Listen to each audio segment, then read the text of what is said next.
আসসালামু আলাইকুম প্রিয় শিক্ষার্থী, হিসাব বিজ্ঞান দ্বিতীয় পত্র সিলেট বোর্ডের অধীনে যারা পরীক্ষা দিয়েছো তোমরা সেট ঘটা একটু মিলিয়ে দেখো 30টার মধ্যে কার কয়টা হয়েছে। 1-এর উত্তর খ, 2-এর উত্তর ঘ, 3-এর উত্তর ক, 4-এর উত্তর ক, 5-এর উত্তর গ, 6-এর উত্তর ক, 7-এর উত্তর খ। বরিশাল বোর্ডের সিলেট বোর্ডের অধীনে যারা পরীক্ষা দিয়েছো তাদের হচ্ছে যায় সেট হচ্ছে যায় গ সেটটি একটু মিলিয়ে দেখো কার কয়টা হয়েছে। 8-এর উত্তর দেখো তোমরা, 8-এর উত্তর হচ্ছে ক, 9-এর উত্তর হচ্ছে যায় গ, 10-এর উত্তর হচ্ছে যায় খ, 11-এর উত্তর ক, 12-এর উত্তর গ, 13-এর উত্তর খ, 14-এর উত্তর খ, 15-এর উত্তর ঘ, 16-এর উত্তর ক, 17-এর উত্তর গ।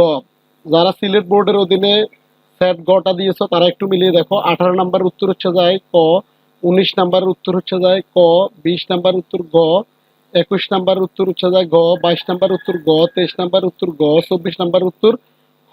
সিলেট বোর্ডের অধীনে যারা পরীক্ষা দিয়েছে আজকে হিসাব বিজ্ঞান দ্বিতীয় পত্র তারা একটু মিলিয়ে দেখো। 25 নাম্বার উত্তর গ, 26 নাম্বার উত্তর গ, 27 নাম্বার উত্তর ক, 28 নাম্বার উত্তর গ, 29 নাম্বার উত্তর গ, 30 নাম্বার উত্তর গ। এই ছিল সিলেট বোর্ডের অধীনে প্রশ্নটা আমি মিলিয়ে দিলাম, তোমরা একটু মিলিয়ে দেখো কার কটা হয়েছে। ধন্যবাদ।